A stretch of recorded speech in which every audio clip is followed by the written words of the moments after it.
കേരളത്തിൽ നാളെ റമദാൻ വ്രതാരംഭം. പൊന്നാനിയിലും കാപ്പാടുമടക്കം വിവിധയിടങ്ങളിൽ മാസപ്പിറ കണ്ടു.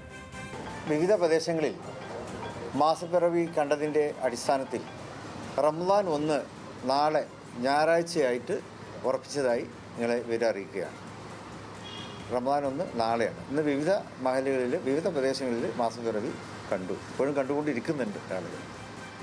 അഷ്ഹദു അല്ലാ ഇലാഹ ഇല്ലല്ലാഹ് അസ്തഗ്ഫിറുല്ലാഹ് അസ്തഗ്ഫിറുൽ ജന്നത വഅഊദു ബിക മിനൻ നാർ അഷ്ഹദു അല്ലാ ഇലാഹ ഇല്ലല്ലാഹ് അസ്തഗ്ഫിറുല്ലാഹ് അസ്തഗ്ഫിറുൽ ജന്നത വഅഊദു ബിക മിനൻ നാർ അഷ്ഹദു അല്ലാ ഇലാഹ. വിവരങ്ങളുമായി അനൽക എം വി ചേരുകയാണ്. അനൽക, ഇനി ഒരു മാസം വ്രതശുദ്ധിയുടെയും നോമ്പുകാലത്തിന്റെയും നാളുകൾ.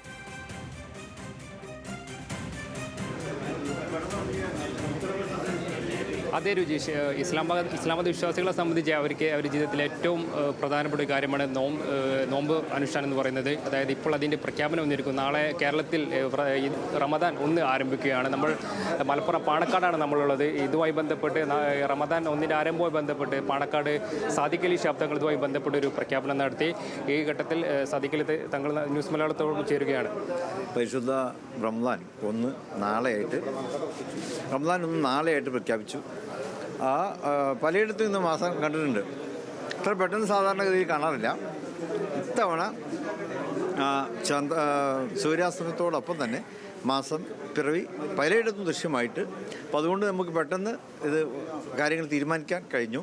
റമദാൻ 1 നാളെ തുടങ്ങുകയാണ്. വിശ്വാസികൾ ഏറെ ആഹ്ലാദത്തോടെയാണ് റമദാനിനെ കാത്തിരിക്കുന്നത്.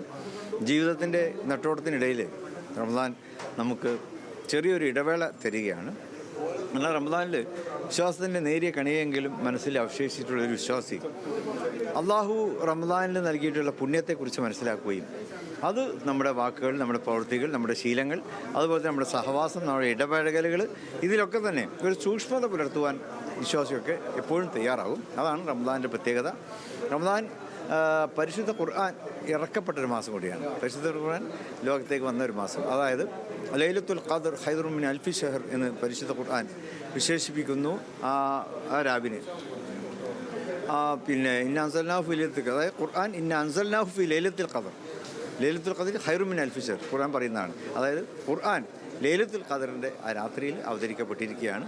ആ രാത്രി ആകട്ടെ 1000 മാസങ്ങളെക്കാൾ പുണ്യകരമായ മാസമാണ്. അപ്പോൾ അത് റമദാനിലാണുള്ളത്. അപ്പോൾ 1000 മാസം നമ്മൾ ചെയ്യുന്ന പുണ്യം, നമ്മൾ ചെയ്യുന്ന 1000 മാസം നമ്മൾ ചെയ്യുന്ന പ്രവൃത്തികൾക്ക് കിട്ടുന്ന പ്രതിഫലം ഈ ഒരു രാത്രിയിലെ നമ്മുടെ നന്മ കൊണ്ട് നമുക്ക് ലഭിക്കുന്നു എന്നുള്ളത് കൂടി റമദാൻ്റെ പ്രത്യേകത. അതുകൊണ്ടാണ് റമദാൻ എല്ലാവരും കാത്തിരിക്കുന്നത്.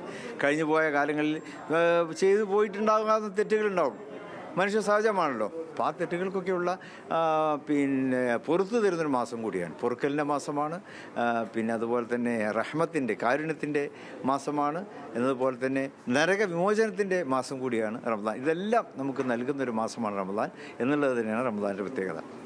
അത് തന്നെയാണ് രുചീഷ്. അതായത് ഏതെങ്കിലും തരത്തിൽ തെറ്റുകൾ ചെയ്തു പോയിട്ടുണ്ടെങ്കിൽ അതൊക്കെ ദൈവം ഈ പുറത്തു തരുന്നൊരു ദിവസം കൂടിയാണ്. അതോടൊപ്പം തന്നെ ഏറ്റവും ഇസ്ലാമത വിശ്വാസികളെ സംബന്ധിച്ച് കാരുണ്യം നിറഞ്ഞൊരു മാസം കൂടിയാണ് ഈ റമദാൻ എന്ന് പറയുന്നത്. അതായത് ഖുർആൻ, അത് ഈ ഇസ്ലാമത വിശ്വാസികളെ സംബന്ധിച്ചിടത്തോളം പരിശുദ്ധ ഖുർആൻ ഈ അവതരിച്ച, അതായത് പ്രവാചകൻ മുഹമ്മദിൻ്റെ അടുത്ത് ദൈവം ഖുർആൻ അവതരിച്ച ദിവസം കൂടിയാണ് ഈ പരിശുദ്ധ റമദാൻ എന്ന് പറയുന്നത്. അതോടൊപ്പം തന്നെ ഈ സക്കാത്തുമായി ബന്ധപ്പെട്ടൊക്കെ തന്നെ ഇസ്ലാമത വിശ്വാസികളെ സംബന്ധിച്ച് ഏറ്റവും പ്രധാനപ്പെട്ട കാര്യമാണ് ഫിത്തർ സക്കാത്ത് എന്ന് പറയുന്നത്. അതായത് ഈ നോമ്പിൻ്റെ അവസാന ഘട്ടത്തിൽ, അതായത് നോമ്പ് 20-ന് ശേഷം ഈ സമൂഹത്തിലെ തന്നെ ഏറ്റവും സാമ്പത്തികമായി പിന്നോക്കം നിൽക്കുന്ന ആൾക്കാർക്കടക്കം അത്തരത്തിൽ ഈ സക്കാത്ത് ദാനം ചെയ്യുക എന്നുള്ളതൊക്കെ തന്നെ ഇസ്ലാമത വിശ്വാസികളെ സംബന്ധിച്ച് ഏറ്റവും പ്രധാനപ്പെട്ട ഘടകമാണ് റമദാൻ മാസത്തിൽ. അതോടൊപ്പം തന്നെ ഈ നോമ്പ് തുറകൾ, അതായത് നോമ്പ് തുറ എന്ന് പറയുന്നത് സമൂഹ നോമ്പ് തുറ എന്ന് പറയുന്നത് സമൂഹത്തിലെ വിവിധ മതസ്ഥർ, അത് വ്യത്യസ്ത വിശ്വാസങ്ങളിൽപ്പെട്ട ആൾക്കാർ ഉൾപ്പെടുത്തിക്കൊണ്ടാണ് ഈ ഇസ്ലാം മത വിശ്വാസികളെ സംബന്ധിച്ചിടത്തോളം നോമ്പ് തുറയൊക്കെ സംഘടിപ്പിക്കാറുള്ളത്. കേരളത്തിലൊക്കെ തന്നെ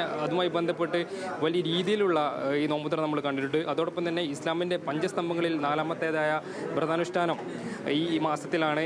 അത് ഏറ്റവും പവിത്രമാക്കിയൊരു മാസം കൂടിയാണ് റമദാൻ എന്ന് പറയുന്നത്. അതോടൊപ്പം തന്നെ ഈ ഒരു മാസം നീണ്ടു നിൽക്കുന്ന റമദാനിലെ വ്രതം വരാനിരിക്കുന്ന 11 മാസത്തേക്കുള്ള ധാർമ്മിക ആത്മീയ ഊർജ്ജം കൈവരിക്കുന്ന ഒരു മാസം കൂടിയാണ് റമദാൻ എന്ന് പറയുന്നത്. കൂടാതെ ഇതുമായി ബന്ധപ്പെട്ട് ഏതെങ്കിലും തരത്തിൽ തെറ്റുകളോ അല്ലെങ്കിൽ മറ്റോ എന്തെങ്കിലുമൊക്കെ ചെയ്തു പോയിട്ടുണ്ടെങ്കിൽ അത്തരത്തിൽ ദൈവത്തിൻ്റെ അടുത്ത് നിന്നും ഇതുമായി ബന്ധപ്പെട്ട ഒരു മോചനം ഈ വിശ്വാസികളെ സംബന്ധിച്ച് അവർക്കുണ്ട്.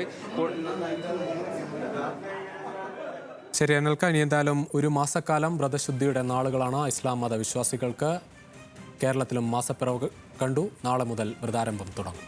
അനൽക്ക MV ആണ് വിവരങ്ങൾ നൽകി.